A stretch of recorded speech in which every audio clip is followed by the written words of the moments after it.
नमस्कार किसान भाइयों, मैं सूर्य देवल फिर से हाजिर हूँ आपके अपने चैनल एग्रीकल्चर गुरुजी में। किसान भाइयों, किसी भी कंडीशन में किसी भी तरीके से 25 जून तक आपको कुछ बातें मैं ऐसी बताने वाला हूँ कि इन कार्यों को अपने खेत के अंदर बिल्कुल भी आपको नहीं करना है।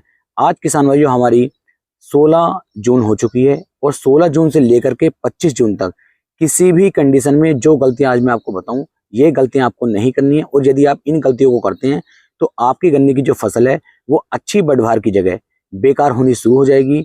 उसकी पैदावार भी किसान भाइयों आपको आगे आकर के कम देखने को मिलेगी। टिल्लिंग भी गन्ना अच्छी तरीके से नहीं करेगा और गन्ने के ऊपर किसान भाइयों पीलापन आपको साफ साफ दिखाई देने लगेगा। तो क्या क्या गलतियां हैं वो नहीं करनी है और क्या क्या कार्य हैं ऐसे हैं जो 25 जून तक हमें 100% करने ही करने हैं। कौन से खाद डालने हैं, कौन से कीटनाशक डालने हैं, क्या कुछ हमें अपने गन्ने की फसल के अंदर करना है, एक संपूर्ण जानकारी इस वीडियो के अंदर देने वाला हूं। तो वीडियो को आप पूरा देखें जिससे कि आपको एक बेहतर जानकारी मिल सके। सबसे बड़ी जो इस समय पर मेरे प्यारे किसान भाइयों के सामने समस्या आ रही है वो आ रही है कि गन्ना जो है हमारा वो ऊपर से सूखना शुरू हो गया है। जिस गन्ने की भी जो पत्तियां हैं वो ऊपर से सूख रही हैं। वो कुछ जगह पर कीट की वजह से भी है कि वहां पर कीटों का प्रकोप है, और कहीं कहीं पर क्या है कि हाई टेम्परेचर के कारण भी ये दिक्कतें देखने को मिल रही हैं।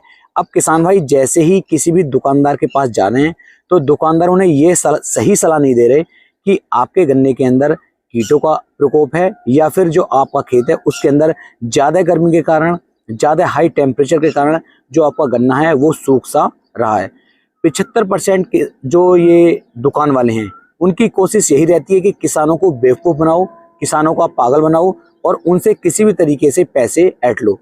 जब आप किसान भाइयों किसी भी दुकान वाले के पास अपने खेत के मेड़े को लेकर के, अपने खेत के पत्तों को लेकर के जा रहे हैं तो वो हाई टेम्परेचर को भी कीटों का प्रकोप बता रहे हैं कि आपके गन्ने के अंदर गिनाल लग गई है, आपके गन्ने के अंदर थ्रिप्स लग गई है, आप जो है अपने गन्ने के अंदर ये वाली दवाइयां डाल दीजिए, इनका स्प्रे कर दो और नीचे ये वाले खाद डाल दो, आपका गन्ना ठीक हो जाएगा। जबकि किसान भाइयों आपको ये कार्य बिल्कुल भी नहीं करने हैं। बड़े अच्छी तरीके से मैं आपको एक दो वीडियो में पहले भी बता चुका हूं कि यदि गन्ने की जो पत्तियां हैं वो आधी पत्ती से यदि ऊपर की तरफ वो सूख रही हैं तो समझ जाइए कि गन्ने के अंदर हाई टेम्परेचर, ज्यादा तापमान होने की वजह से आपका गन्ना सूख रहा है। अगर गन्ने की जो गोब है वो पूरी की पूरी खिंच रही है और उसके अंदर स्मेल आ रही है, उसके अंदर गिनार टाइप चल रही है, कीटाणु चल रहे हैं, तो समझ सकते हैं कि आपके गन्ने के अंदर जो है वो कीटों का जो अटैक है वो हो चुका है। या फिर आपका जो गन्ना है उसकी जो पत्तियां हैं वे खाई जा रही हैं, पत्ता बिल्कुल समान रूप से नहीं चल रहा है, उसके ऊपर कहीं कहीं पर पत्ते को खाया जा रहा है, तो समझ जाइए कि उसके ऊपर जो है रस चूसक कीटों का जो अटैक है वो हो चुका है। तो वहां पर तो आपको कीटों का जो कीटनाशक है उसका उपयोग आपको करना है। और यदि किसान भाई इस तरह की कंडीशन नहीं है तो आपको गलती से भी किसी भी कीटनाशक को अपने खेत के अंदर नहीं डालना है। एक बारीक सी बात मैं आपको समझा दूं, इस समय पर टेम्परेचर इतना ज्यादा है कि हिसाब से कुछ ज्यादा 46-47 तक टेम्परेचर पहुंच रहा है। यदि इस समय पर गन्ने की फसल के अंदर कीटनाशक का उपयोग किया जाएगा, यूरिया का उपयोग किया जाएगा, तो फसल की बढ़वार नहीं होगी, उल्टा फसल को उससे नुकसान होना शुरू हो जाएगा। तो बिल्कुल भी गलती से यदि खेत के अंदर कीटों का अटैक नहीं है तो किसी भी कीटनाशक का ना ही तो स्प्रे करना है और ना ही कोई भी कीटनाशक अपने गन्ने के अंदर नीचे आपको डालना है।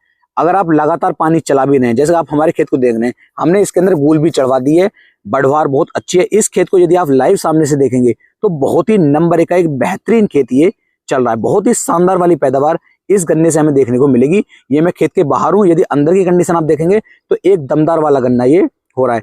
साइड में क्या है कि नीचे से हमारे खेत से गन्ना ऊपर की तरफ आया है, तो जब ट्रैक्टर चल के आया है तो यहाँ पर जो साइड में इतना अच्छा जमाव नहीं हो पाया, अदरवाइज गन्ना एक नंबर में होकर के किसान भाइयों ये चल रहा है। तो मैं बता रहा था आपको किसी भी कीटनाशक को या यूरिया को गन्ने के खेत के अंदर आपको नहीं डालना है 25 जून तक।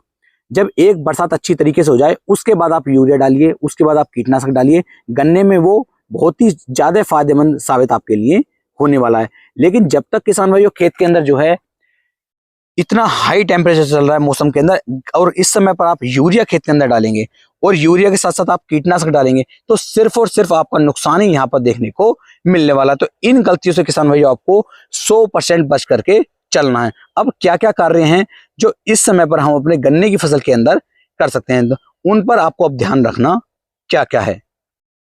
अब किसान भाइयों, आपको जो करने वाले कार्य सबसे पहले ध्यान में रखना है कि खेत के अंदर हमें प्रॉपर मात्रा में बिल्कुल सही तरीके से नमी बना करके रखनी है।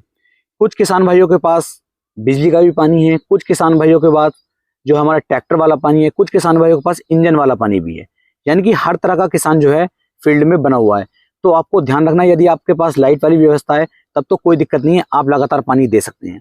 लेकिन जिन किसान भाइयों के पास जो है ट्रैक्टर की व्यवस्था है, यानी कि डीजल से वो भराई कर रहे हैं, उनके पास तो बहुत ही बड़ी समस्या यहाँ पर बन रही है कि वो लगातार कहाँ से पानी दें। क्योंकि आज वो अपने खेत के अंदर पानी लगा रहे हैं और मात्र 5 से लेकर 7 दिन के अंदर ही खेत के अंदर जो है नमी टूट रही है, खेत के अंदर जो पानी की समस्या है वो दोबारा से बन रही है, क्योंकि टेम्परेचर बहुत ही ज्यादा है। तो कोशिश किसान भाई यहाँ पर आपको यही करनी है कि कोई कीटनाशक नहीं डालना है, कोई यूरिया बिल्कुल भी नहीं डालना है। बस खेत की जो अंदर जो है आपको पानी चला करके रखना है, खेत के अंदर लंबे समय तक आपको नमी बना करके रखनी है। साथ ही साथ यहाँ पर किसान भाइयों, आप अपने खेत के अंदर निराई गुड़ाई पर भी विशेष ध्यान दें। खेत के अंदर आप निराई गुड़ाई करेंगे तो उससे खेत के अंदर खरपतवार नहीं होंगे, उससे भी गन्ने को काफी ज्यादा फायदा यहाँ पर किसान भाइयों देखने को मिल जाता है। इसके अलावा यदि आपको स्प्रे करना है, आपने लंबे समय से स्प्रे नहीं किया है, तो आप अपने गन्ने की फसल के ऊपर जो है जो हमारी लिक्विड वाली सागरिका आती है उसका आप स्प्रे कर सकते हैं। ये एक इस तरह का टॉनिक है कि ये हमारे गन्ने की फसल को बिल्कुल भी नुकसान नहीं पहुंचाएगा, उल्टा गन्ने की बढ़वार करने में हमारी बहुत ज्यादा मदद करेगा। तो लिक्विड सागरिका का आप इस्तेमाल कर सकते हैं। इसकी मात्रा 500 ml ले लीजिए और 500 ml की मात्रा लेकर के इसका आप स्प्रे करेंगे तो गन्ना जो हमारा बहुत ज्यादा पानी मांग रहा था तो कम पानी मांगेगा, गन्ने की पत्तियां खुलना शुरू हो जाएंगी, गन्ने की पत्तियां जो सूख रही थी वो भी सूखना किसान भाइयों कम हो जाएंगी या फिर बंद हो जाएंगी।